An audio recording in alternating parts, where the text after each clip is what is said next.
Taught by teachers help any school affected by COVID-19 here in North Texas or nationwide. So it takes all the stress out, because if you're impacted by a virus or a natural disaster, you're trying to get your life back on track.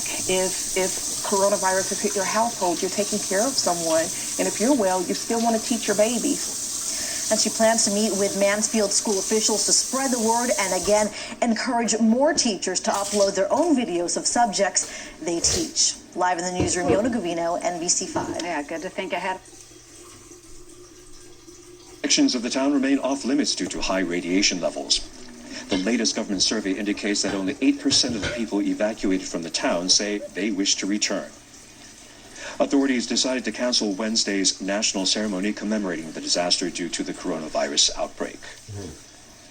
Meanwhile, workers are trying to make headway in decommissioning the crippled reactors, an unprecedented task. Let's take a look at the progress they've made and the issues they're facing. It was one of the world's worst nuclear accidents. The Fukushima Daiichi plant suffered 3 meltdowns and 3 hydrogen explosions in the days after the deadly earthquake and tsunami. Since then, the work environment has improved on the front lines thanks to a massive decontamination effort.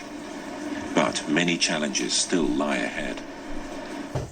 Concerns are increasing over the huge amount of contaminated water at the site. It's used to cool molten fuel in the reactors and is later processed to filter out most of the radioactive substances. But one of them, tritium, is proving difficult to remove. Meanwhile, the number of storage tanks keeps growing, and no decision has been made on what to do with the 1.2 million tons of contaminated water they hold. Earlier this year, a Japanese government panel proposed releasing it into the sea or the air, saying there would be almost no impact on the environment or human health. But local fishermen are worried about how it may affect their industry, which has been recovering in recent years. The ocean is really important to us. I think the authorities need to consider other options before releasing the wastewater.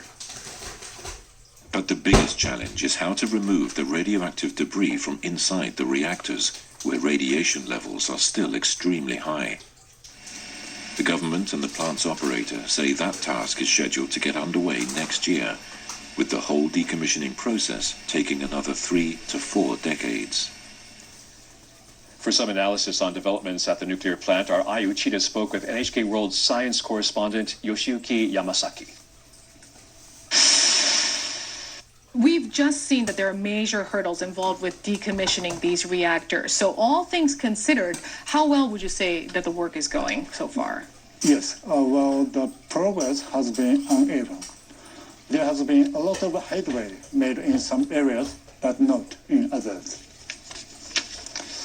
After the accident, workers had to wear protective suits outside the reactor buildings, but radiation levels have come down thanks to decontamination work.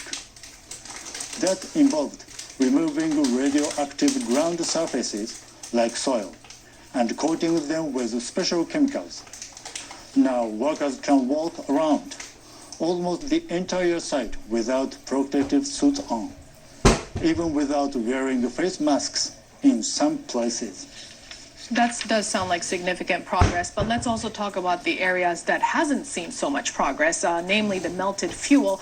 Why is removing that melted fuel proving so difficult? Yes. One reason is that workers can't even get close to those fuel rods because radiation levels are so high inside the reactor buildings. They have been trying to survey the containment vessels using remote-controlled robots, but even those are of limited use because of the radiation. So the complete scope of damage is still unknown. New machines will also need to be invented to get the melted fuel out, and it's unclear how long that will take. Engineers are considering several methods for removal because the reactors are damaged in different ways.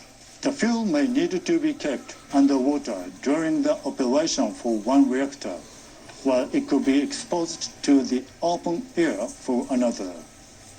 Moreover, these robot surveys needed to be conducted to figure out what kind of technology is needed. So what does all this mean for the nuclear industry in general? Scrapping 3 damaged reactors has never been done before. That means the past experience of the engineers involved will only take them so far. This is uncharted territory, but they will hopefully draw important lessons to keep nuclear accidents from occurring in future. Japan will need to share those lessons with the international community, mainly through the IAEA, which is the UN's nuclear watchdog. Countries around the world that rely on nuclear energy will be watching to see how all of this unfolds.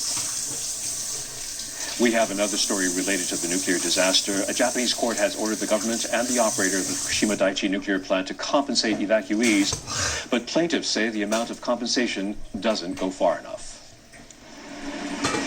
The Sapporo District Court handed down the ruling on Tuesday. The case was brought by 257 people who fled to the northern prefecture of Hokkaido following the accident. Presiding Judge Takaki Muto said that the disaster occurred as a result of the government's failure to exercise its regulatory authority over TEPCO. He added TEPCO's preparations for a tsunami were inadequate.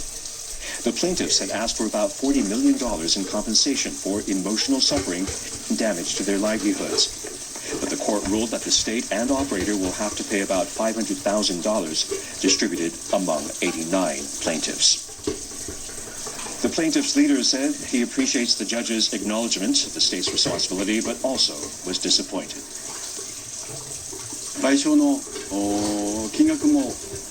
The amount of compensation is far too small. We want to ask the court for more understanding.